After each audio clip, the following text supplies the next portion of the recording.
Okay, well, thank you. I mean, I'm here about once every 10 years, and every time I'm here, I wonder why I'm not more often. I really love it. Second thing I want to say is that this work is mostly the work of Barbara O'Brien, who is, shall I say, the next Sammy Summers. I mean, the next graduate student who just finished, and so you'll be seeing a lot of her. She is currently an assistant professor of law at MSU. Okay, so I'm the sort of person who uses PowerPoint mainly not for words, so you're not going to have everything on here. Since the advent of reliable DNA testing in criminal investigations, the public has become, this is basically where I left off at the last talk for those of you who were there, come to recognize that innocent people are being convicted in numbers far greater than anybody used to think. And news stories of another person being exonerated in a rape case, or another person leaving death row because it turns out to have been the wrong guy. There's now 124 of those have become pretty common, 24 of death row, lots more rape cases, and is probably the most important development in the criminal justice system in the last quarter century. Psychologists have not been behind in investigating the sources of this sort of problem, and you're probably all familiar with most of them. What do I point this at? Oh, that'll do. So first of all, mistaken identification.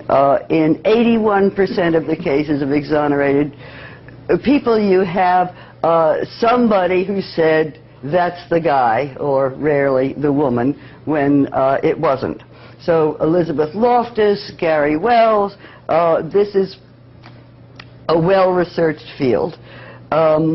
Secondly, one that's not so well-researched but is pretty important, figuring in between 30 and 50% of cases, is tainted lab work and junk science. So police labs are often very closely connected to police departments. And so the police department sends over the sample, and the sample says, this is the guy, and this is what we found inside the woman. This is the guilty guy, this is what we found inside the woman. Is it a match? And the people who find lots and lots of matches tend to get rewarded and promoted more than the people who say inconclusive or no match. So Bill Thompson is the person who's done a lot of the work on this, with the scandals of the Houston lab and so forth, that this also says, just because you've gotten a DNA match reported by a cop lab doesn't mean that that's the guy.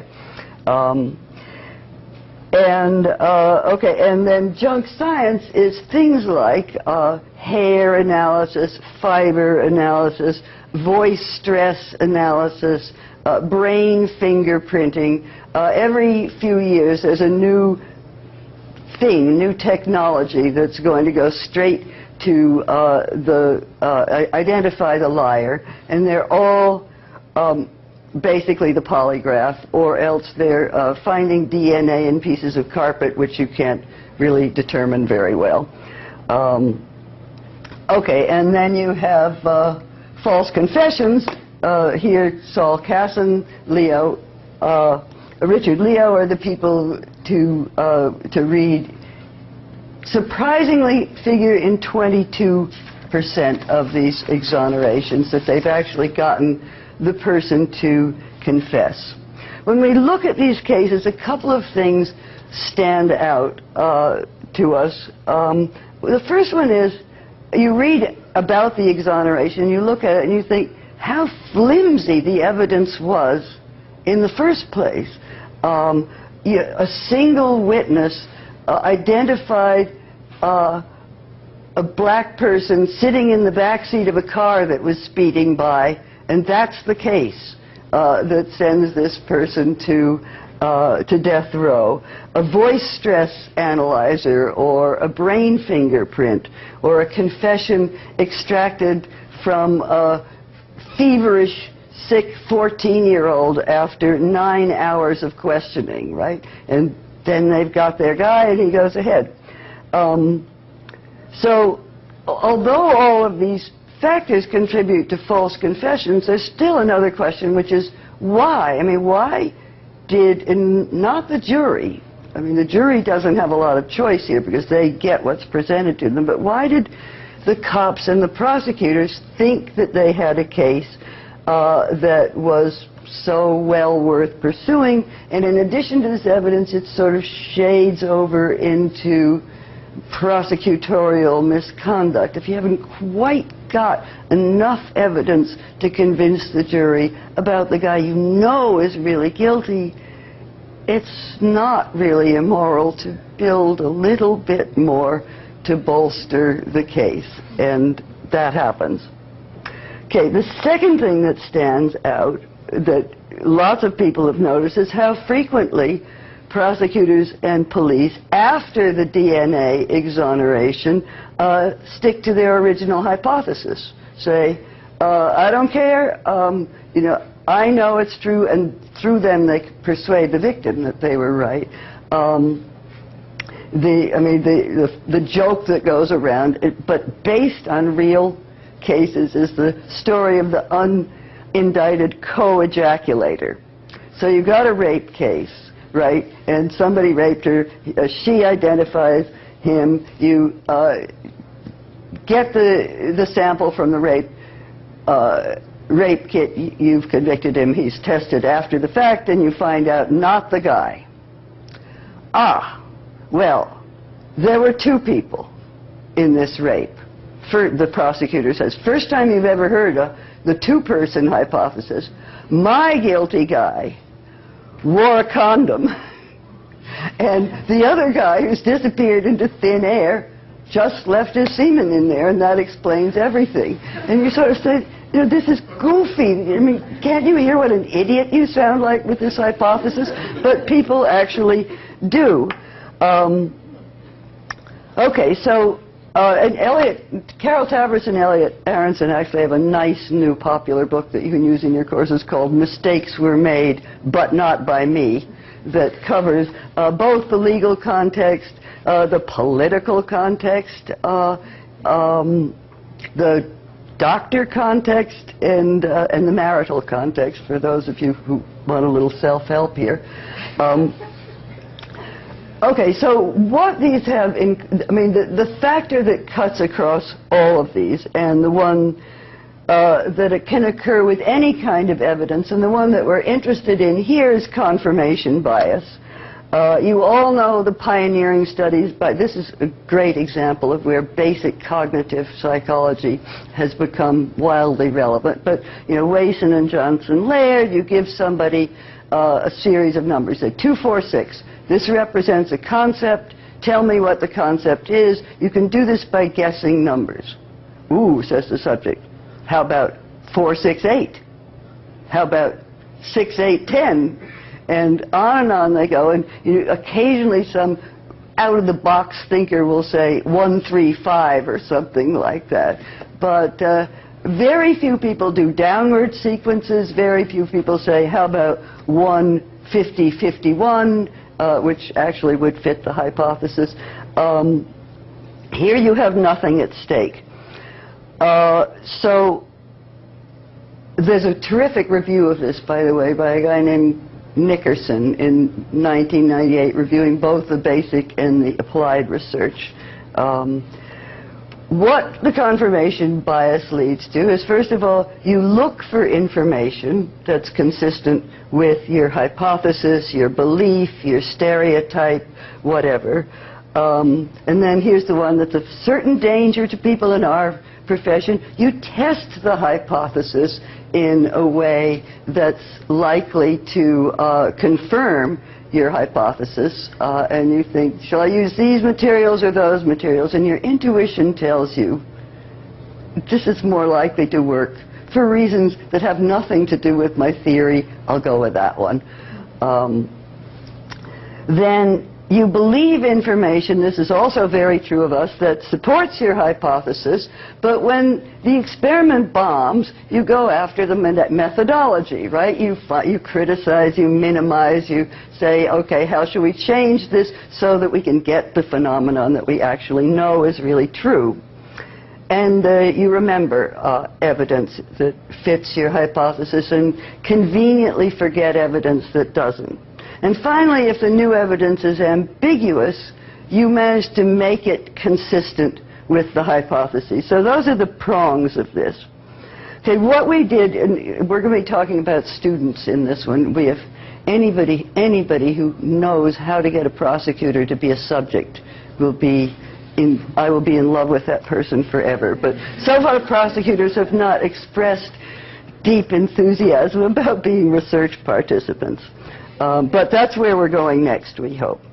Okay, so Barb O'Brien was, before coming to graduate school, a criminal defense lawyer. So she had access to all sorts of materials, and we made a very realistic file of a shooting case, a murder case, which had about an hour and a half or more of materials. And it was the story of a guy gets shot in his house, and the cleaning lady finds him the next morning, so there's nothing much from around the time of the crime.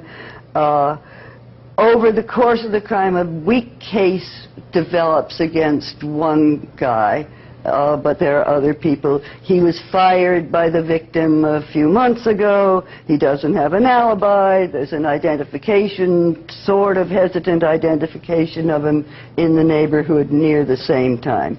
Okay, it also was like a police file, and it was quite boring. I mean, there was tons of stuff there. You have the initial report, that's Mr. Briggs, and then you have all sorts of things like applications for search warrants and exciting information like who were all the cars that were parked in the neighborhood at the time. This is what police reports actually look at, and it was given to the subjects in the sort of disorganized way that the police might have gotten it. Subjects loved this study. They all watch those TV shows, and they think they can do it, and to get what looked like a real police report, they were ready to do it.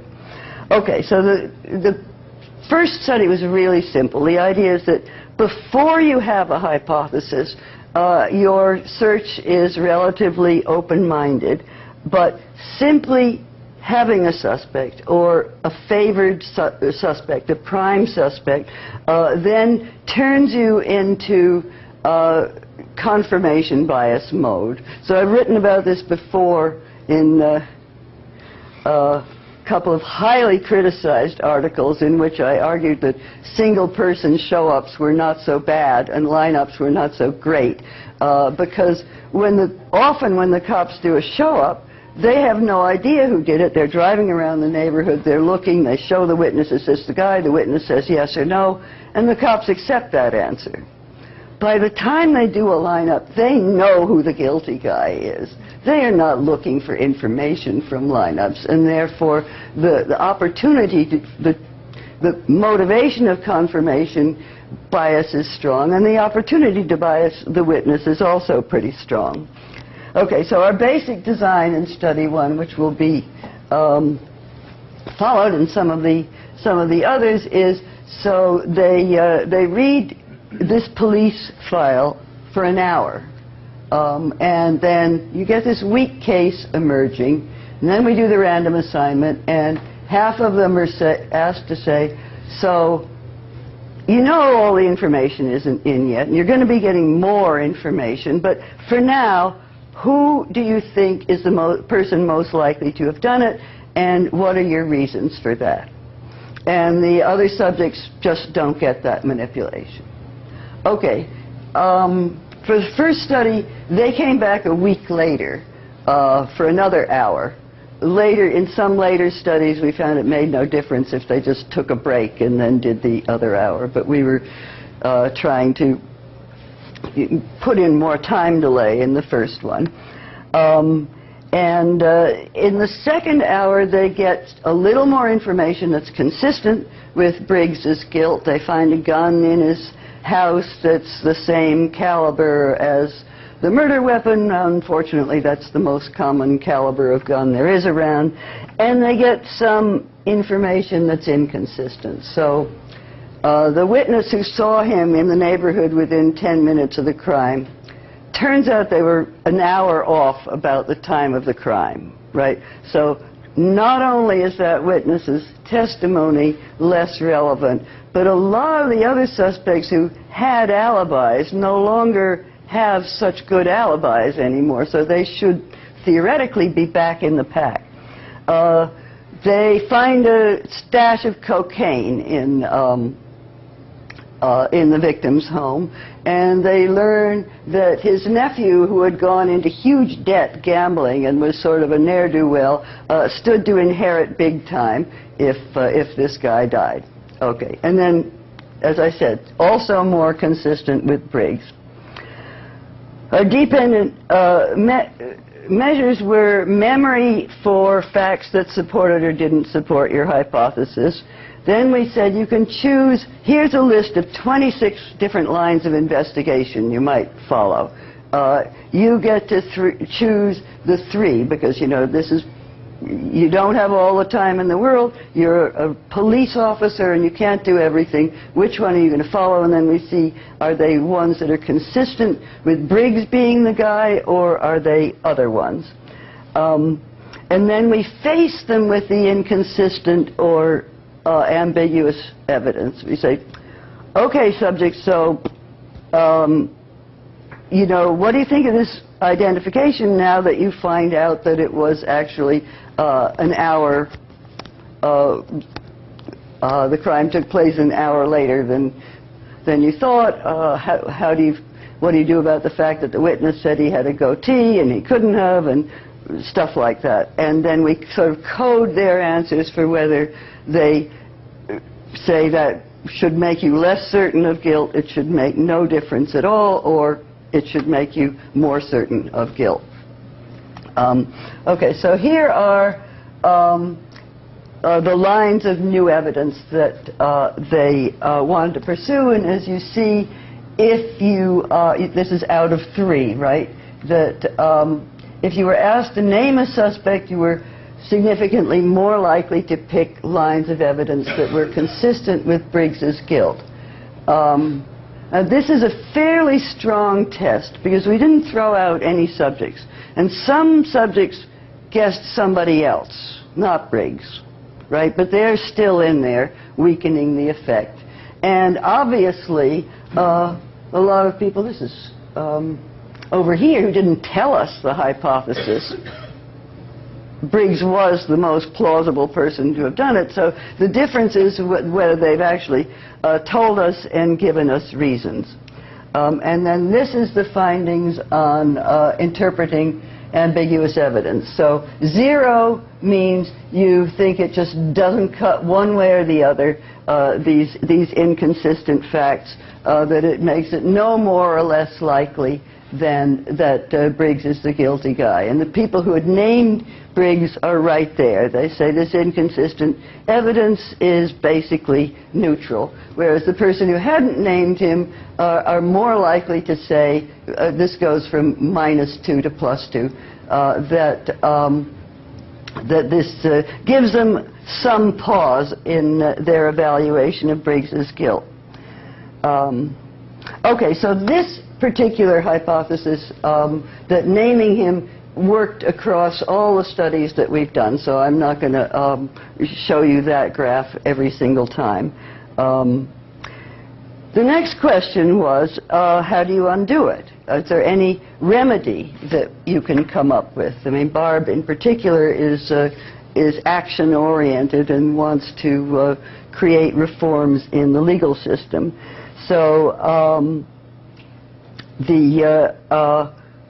getting people to consider alternative hypotheses, which is in one of the methods often used in the JDM literature, was the first one we did.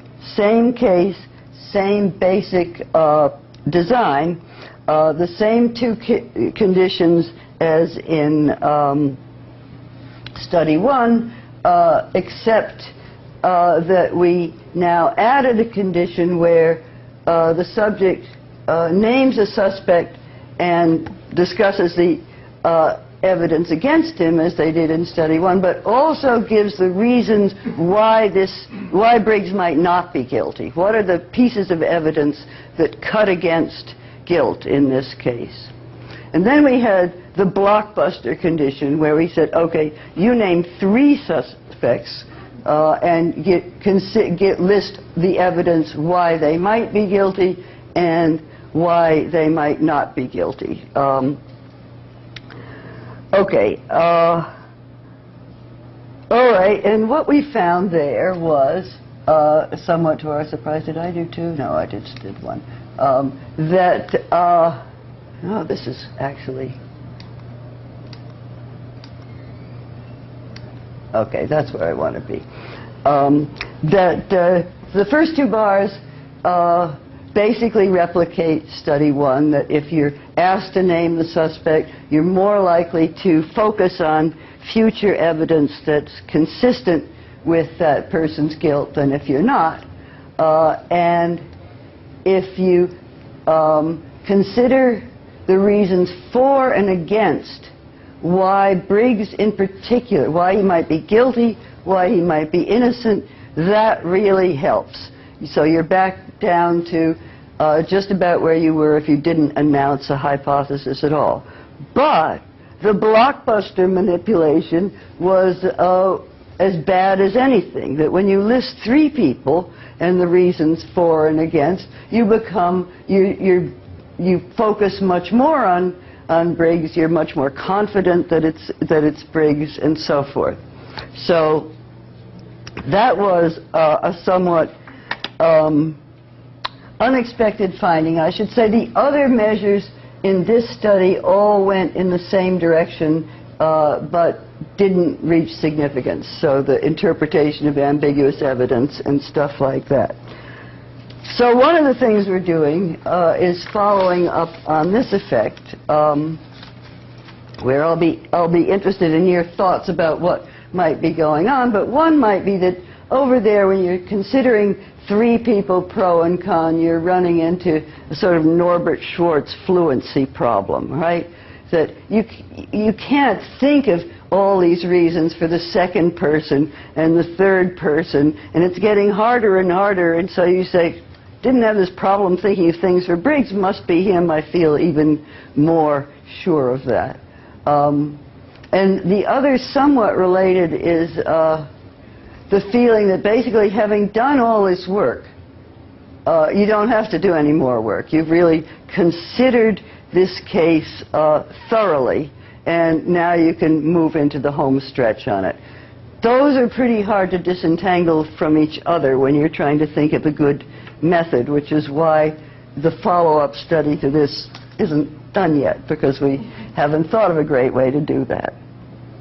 Okay, so in the last study I'm going to talk about, we decided to draw on a different body of psychological literature as a source of hypotheses about remedy, and that is the accountability literature, that people have said that if you make people accountable for some aspects of the decision, that's going to improve decision making.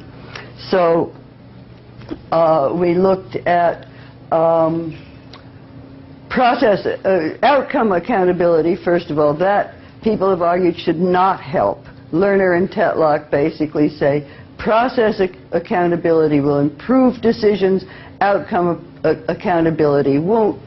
Outcome ability is we tell participants that we're going to interview them afterwards about how well their decision matches the actual correct decision reached by the judge and the jury. In process, we say we don't care who you end up talking about, but we want to see whether you use the right kinds of investigative methods that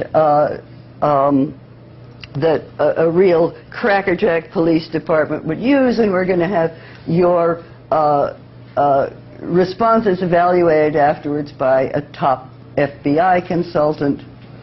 In the persuasion condition, we told them that we're going to tape record, all of these people are tape recording things, their arguments for why they chose it, and have other people, a jury of the future, rate these arguments for how persuasive they are. And then the last condition was a no accountability condition. So what we were vaguely predicting was that outcome should be good, and the others should be not so good. And what we found is that there was no difference in any of the accountability conditions.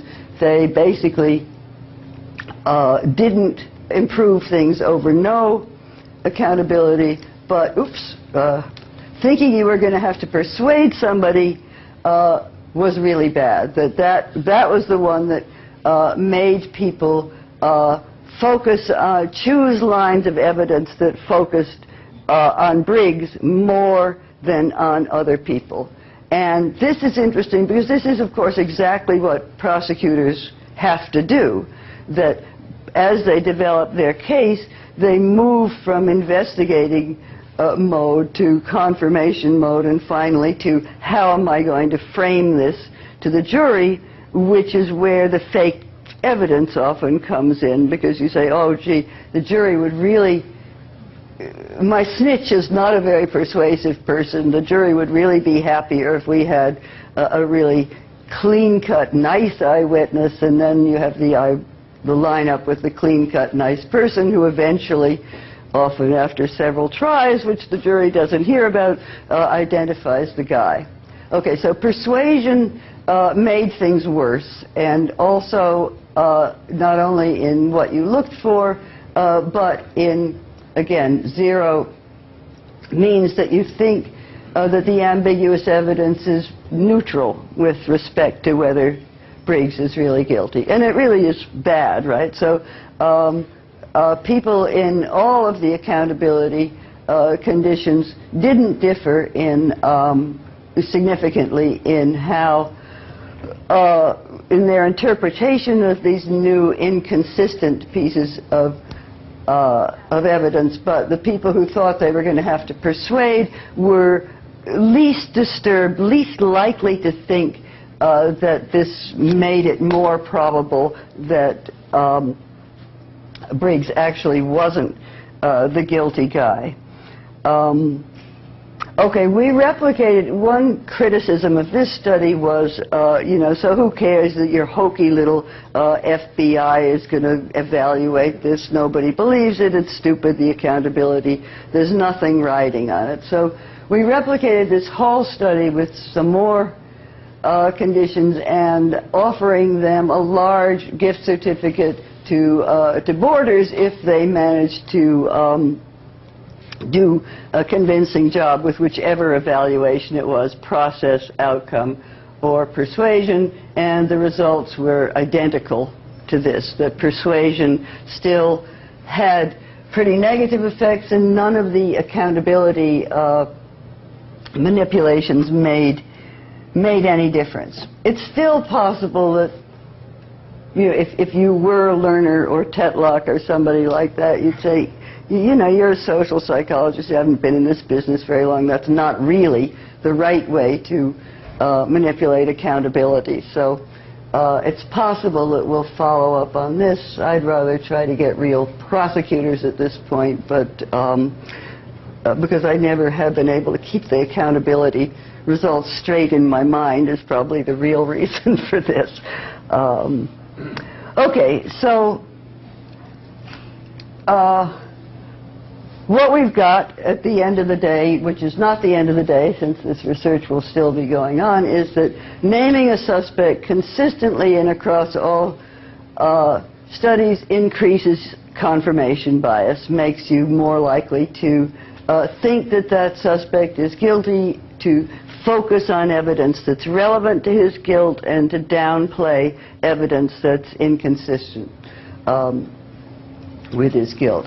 You can counteract, if you have them list the evidence for and against a whole bunch of subjects, that also increases the bias. And if they expect to persuade others, that increases the bias.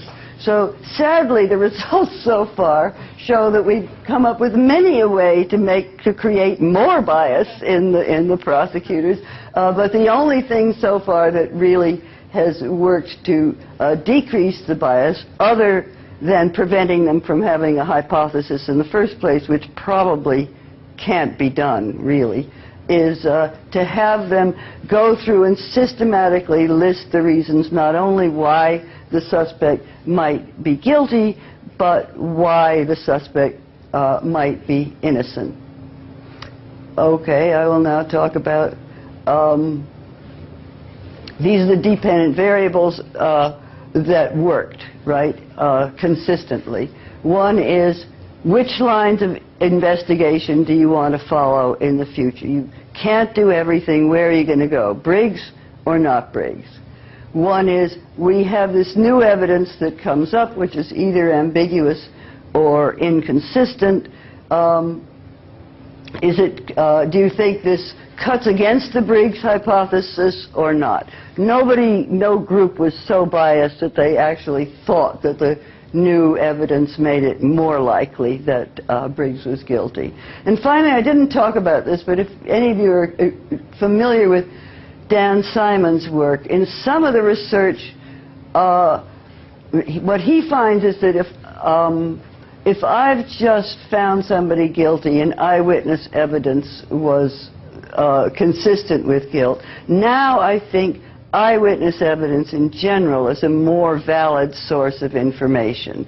Or if it was a confession, or general principles consistent with my decision, also in most but not all of the research have changed from the beginning of the study to the end of the study. Here's what most people don't put in their talks. Here's a whole bunch of things that didn't work in this line of research, in case any of you are interested in doing related work. Some of them I believe, and some of them, due to confirmation bias, I really don't believe. I think that the hypothesis is still true. Okay, severity of the victim's injury. I went into this, and Barb went into this, thinking that when the crime is really severe, the pressure on the cops is going to be more, the outrage at not getting somebody, the need for closure perhaps is going to be greater, and so you're going to get stronger effects. And we did this, and when I tell you what the manipulations were, you'll probably say, "You dummy, how'd you think that would work?" And it's probably true. In the second study, which I didn't report here, either the victim was killed by, was murdered, which in law is a more severe crime, or he merely ended up a paraplegic. Well, you know, in retrospect, it followed, clutching my confirmation bias to my heart, I think, some people might think it's actually worse to be a paraplegic. You have to look around at this paraplegic person struggling along in his Christopher Reeve life, and instead of being nicely dead and so forth. So maybe we didn't actually manipulate severity in the nicest, clean-cut way that we should, and what we need to do is, have child molestation and stuff like that that really gets people's outrage juices going. So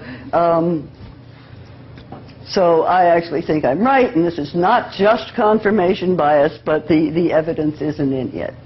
Okay, nothing on accountability. And some of you who actually know something more about accountability might have suggestions about this afterwards. This was a strong recommendation of Frank Yates, that this was going to be the variable that solved all our problems, and it was the variable that just sat there like a lump. And we didn't get any memory effects. We also had pretty elaborate memory tests, and you know, when we had the 2 sessions 2 weeks in apart, we got sort of, you know, 0.0 shucks level, maybe trending, but basically not enough to report. And it may be that even with our whole sort of piles of paperwork and stuff, that the memory load was not as much as it would be in a police department. But I don't actually feel, I mean, I'm less biased in favor of memory showing a big effect in this than I am for the severity case, because I think they're stripping it down to a pretty small, simple story, and they're not remembering a lot of stuff consistent or inconsistent with Briggs's guilt. So, okay, end. Beginning. Okay, so the real world, let me just move this back. It has many more elements than there were in this study that are going to exacerbate this bias. First of all, the reward system for police and prosecutors fits in with this bias and is likely to exaggerate. You are rewarded for catching criminals and getting them convicted. You are not rewarded for coming out like Mr. Super Boy Scout and saying, aha, I've discovered a flaw in our case. I believe we've got the wrong man. You know, and nobody comes out and says, wow, what a great cop you are, unless they do it 20 years later or something like that. Then you can start get credit. But if you're in the middle of investigation and you're the person who says, I think we've made a mistake, particularly if you can't say, I think it's really so-and-so, and I've got this good information, then it's not good for your career. And so one thing to think about in terms of system-level variables, is there anything you can do to make that sort of decision more rewarded than it is now? The second thing I wanted to say is that in the real world, it does in fact shade over into misconduct more than you would think. I mean, reviewing a lot of, if you read Scheck and Newfield, for example, Actual Innocence, or read a lot of the cases, you find that in addition to misperceptions, the prosecutors do become more active, and that they're not using the voice stress analyzer because they think it means anything. They're not sort of people who mistakenly believe in the voice stress analyzer. They believe they've got the guilty person and they need some evidence, so they bring in Mr. Fly-by-night voice stress analyzer expert to do it, and they get a bunch of ambiguous lines, and then they say, aha. That just shows. They may say that to themselves. More often what they do is they say to the suspect, particularly if the suspect is young or not too swift, and many a person who's arrested is not really very smart, I should say. Probably most of the smarter criminals are the ones who are not arrested, and he's the guy who's left standing there when the police come. And so they say, look, here's your polygraph record, or here's your voice stress analyzer record, or whatever it is. This is really bad. This shows that, you know, when I asked the question about whether you knew how it was done, your line went all over the place. Now, it's just, the subject has no idea, the suspect has no idea when the question were asked or what the line was meant, but it's, we've got the goods on you. That's the sort of step one. Step two is we found your fingerprints and somebody who saw you there. Many of you may be surprised to know that this is perfectly legal, right? that police during the course of an interrogation can tell you that they have all sorts of evidence that would be quite convincing to somebody that if you were there and you're academics, right? You try to make things fit, and somebody tells you, but your fingerprints are there. You think, how can this be? How can I make sense of it? Now, if you didn't already know this, here's something to learn from this colloquium. If they tell you that, you say to yourself, they were not. That is a lie. I mean, just that is the hypothesis to go with, not how did my fingerprints get there, because that's the step on. You're going to be confessing one of these days if you start there. Okay, so it was in fact surprising to me that all of this is perfectly okay, and then if you're having some cognitive dissonance about how these fingerprints got there, then comes the you blacked out and had amnesia theory, right?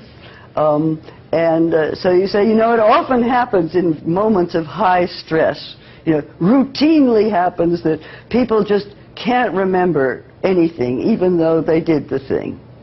So, even people like us, if we had no contact with the criminal justice system, might begin to think, I've heard of amnesia. I'm a psychologist. That's a real concept.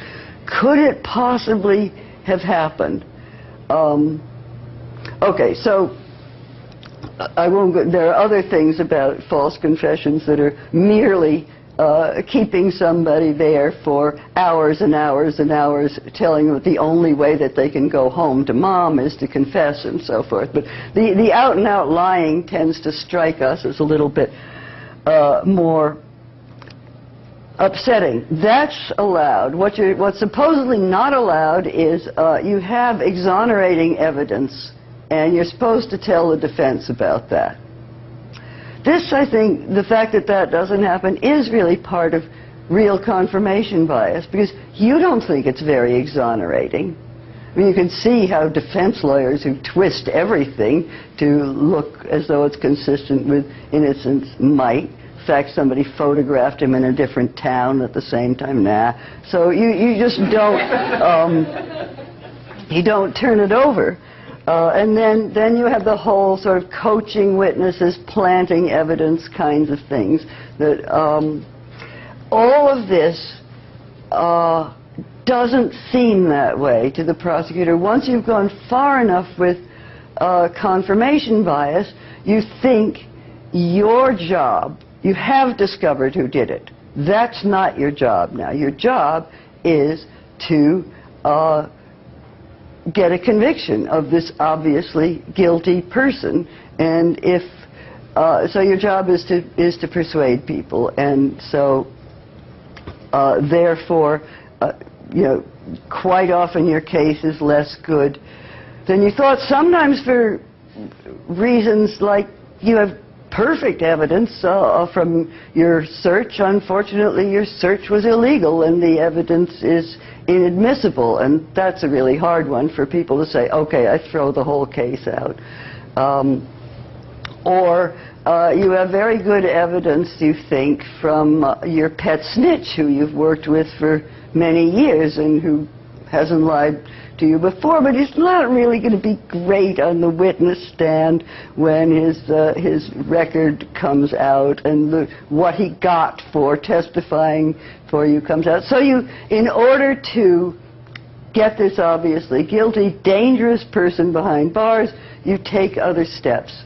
So one possibility is you might say, okay, so let them have their cognitive biases, but absolutely draw the line at any of these further behaviors.